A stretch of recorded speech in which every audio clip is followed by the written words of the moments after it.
महाराष्ट्राचा आवाज आपल्या हक्काचा। सालाबादप्रमाणे याही वर्षी प्रजासत्ताक दिनाचे औचित्य साधून उल्हासनगर शहाड रेल्वे स्टेशन या ठिकाणी सत्यनारायणाची महापूजाचं आयोजन करण्यात आलं होतं। यावेळी हजारोंच्या संख्येने नागरिकांनी दर्शन घेत प्रसादाचा लाभ घेतलाय।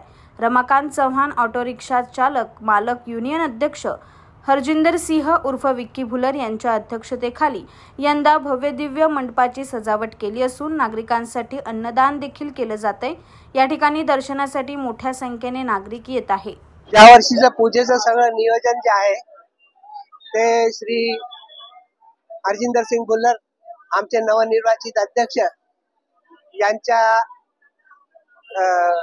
कार्यपद्धतीनुसार होत आहे आणि अतिशय सुंदर असं डेकोरेशन वगैरे पूजेसाठी केलेलं आहे। या आधी असं इतकं स्वच्छ काम झालं नव्हतं आणि त्याच्याच बरोबर 40 वर्ष ज्या रिक्षा चालकांना या व्यवसायात झालेले आहेत त्यांचा सत्कारही करण्यात आला माननीय अध्यक्षांच्या हस्ते। ते पण एक उत्कृष्ट कार्य आहे। मान सन्मान मिळतो, पैशाचा व्हॅल्यू इथे नाही आहे, इथे फक्त रिक्षा चालकांचा सन्मान करायचा आहे। त्या दृष्टीने हे जे कार्य केलेलं आहे सत्यनारायणाची पूजा ही प्रथम होत आहे आणि अतिशय चांगलं काम करत आहे। त्याबद्दल मी हरजिंदर सिंह भुल्लर आमचे अध्यक्ष आणि माझे वडील श्री राजेंद्र सिंह भुल्लर साहेब आणि सगळे माझे मित्र यांचे सगळे धन्यवाद देतो। जय हिंद, जय महाराष्ट्र। हर वर्ष मैं ये पूजा में आता हूँ, शामिल होता हूँ।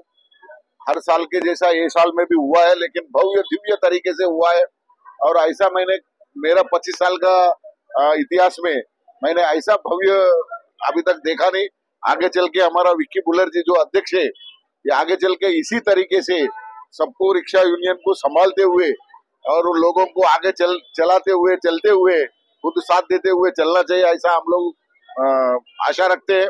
और हमारा शिवसेना शहर शाखे के तरफ से इस रमाकांत चौहान रिक्शा यूनियन चालक मालक यूनियन के लिए हमारा बहुत हार्दिक शुभेच्छा रहेगा।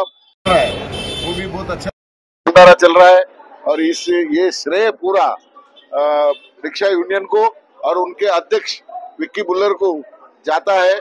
धन्यवाद। जय हिंद, जय महाराष्ट्र, जय हिंदू राष्ट्र। तुमच्या परिसरातील काही घडामोडी किंवा समस्या असतील तर आमच्या वृत्तवाहिनीला संपर्क करा आणि तसेच सतत अपडेट राहण्यासाठी आमच्या वृत्तवाहिनीला सबस्क्राइब करा आणि बेल आयकॉन दाबायला विसरू नका।